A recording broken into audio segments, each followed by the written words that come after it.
Hello everyone, welcome to my channel. Today we will study about expectation confirmation model. So let's start. Expectation confirmation model, that is ECM, was created by Bhattacharya in 2001. This model explains about the individual intention to continue information technology or information system use, which is influenced by some factors.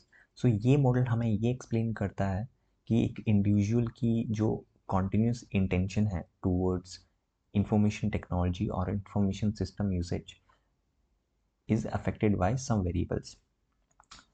अगर एक user की जो continuous intention है कि whether he should continue with that technology or system, this decision is affected by some variables, and these are three variables actually. So the first variable is satisfaction, second is confirmation of expectation, and the third variable is perceived usefulness, that is post adoption expectation.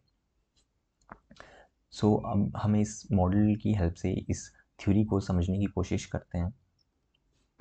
देखिए, अगर हमने इस model में हमने आपको बताया कि जो इंडिविजुअल की कॉन्टिन्यूस इंटेंशन है towards usage of information system, इस वेरिएबल को तीन जो की वेरिएबल हैं वो अफेक्ट करते हैं. पहला तो वेरिएबल है सेटिस्फेक्शन, सेकेंड वेरिएबल है कंफर्मेशन, एंड जो थर्ड वेरिएबल है वो है परसीव्ड यूजफुलनेस. ये तीनों वेरिएबल जो हैं ये कॉन्टिन्यूस इंटेंशन को अफेक्ट करते हैं किसी यूज़र की, whether he should continue with that system or not. So satisfaction and confirmation and perceived usefulness. देखिए, जो फर्स्ट स्टेज है कंफर्मेशन का, इसमें एक यूज़र क्या करता है before using particular technology, he और she has some expectation regarding that technology.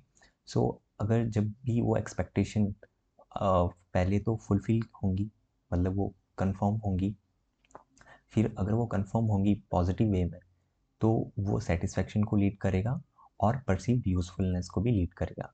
Perceived usefulness एक तरह का परसेप्शन है टूवर्ड्स द बेनिफिट्स और the performance of the technology. Then अगर आपकी परसेप्शन पॉजिटिव होगी तो वो सेटिस्फेक्शन को लीड करेगी और साथ ही साथ वो कॉन्टिन्यूस इंटेंशन को भी अफेक्ट करेगी.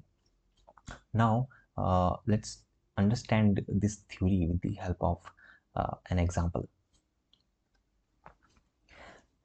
सो मान लेते हैं कि if you if you want to if you want to if you want to buy like let's say a smartphone, okay, if you want to buy a new smartphone, then you have some expectation before buying that product. So जब भी आपकी expectation होंगी like उस product में ये feature होगा, like ये feature होगा, उसके अंदर ये कैमरा होगा, so these are the expectation.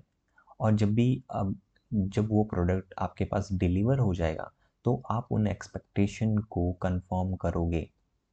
Means आप देखोगे कि ये जो आपकी एक्सपेक्टेशन है वो फुलफिल हो रही हैं, क्या वो फीचर्स दिए थे वो आप उसमें देख पा रहे हैं नहीं. सो ये आ गया कंफर्मेशन वाला स्टेज. अगर आपकी जो एक्सपेक्टेशन है वो फुलफिल हो रही हैं, कंफर्म हो रही हैं, तो वो ये पॉजिटिव हो जाएगी. देन जो नेक्स्ट स्टेज आता है, आप उस प्रोडक्ट को यूज़ करना स्टार्ट कर देते हैं अपनी लाइफ में. जब भी आप उस प्रोडक्ट को इस्तेमाल करेंगे कुछ देर बाद तो आपकी एक परसेप्शन बिल्ड होगी. परसेप्शन बिल्ड होगी किसके प्रति? उस प्रोडक्ट के बेनिफिट्स और या परफॉर्मेंस के ऊपर, किस ओवरऑल उसका जो परफॉर्मेंस है या बेनिफिट है वो कितने हैं. तो अगर आपका ये पॉजिटिव होगा तो आपकी जो परसेप्शन है अगर ये पॉजिटिव होगी तो ये आपकी सेटिस्फेक्शन को अफेक्ट करेगी पॉजिटिवली. लेकिन अगर आपका परसेप्शन नेगेटिव भी हुआ तो ये आपकी सेटिस्फेक्शन को डाउन कर देगा. ठीक है. और ओवरऑल जो आपकी सेटिस्फेक्शन है फिर आपकी कॉन्टिन्यूस इंटेंशन को बढ़ा देगी. अगर आपका सेटिस्फेक्शन हाई होगा, पॉजिटिव होगा, तो काफ़ी चांसेस होंगे कि आपकी जो इंटेंशन है उस पर्टिकुलर टेक्नोलॉजी को, या हम अपने एग्जांपल की बात करें स्मार्टफोन की, तो उसको यूज़ करने का और आपको कंटिन्यू करने का उस स्मार्टफोन को, जो आपकी इंटेंशन है या जो डिसीजन है वो इंक्रीज़ हो जाएगा. आप उसको कंटिन्यू करना चाहेंगे फ्यूचर में. सो जैसे कि मैंने आपको बताया कि कन्फर्मेशन अगर आपका पॉजिटिव होगा तो वो सेटिस्फेक्शन को अफेक्ट करेगा पॉजिटिव वे में। अगर आपका कन्फर्मेशन, आपका प्रोडक्ट जो है आपकी एक्सपेक्टेशन के अकॉर्डिंग नहीं रहा तो ये नेगेटिव हो जाएगा और आपकी सेटिस्फेक्शन को डाउन कर देगा। वैसे ही आपकी जो परसेप्शन है अगर वो पॉजिटिव होगी तो वो सेटिस्फेक्शन को पॉजिटिव वे में अफेक्ट करेगी, आपका सेटिस्फेक्शन बढ़ जाएगा और कंटिन्यूस टेंशन आपकी उस प्रोडक्ट को यूज़ करने की बढ़ जाएगी, आप फ्यूचर में उस प्रोडक्ट को यूज़ करना चाहेंगे।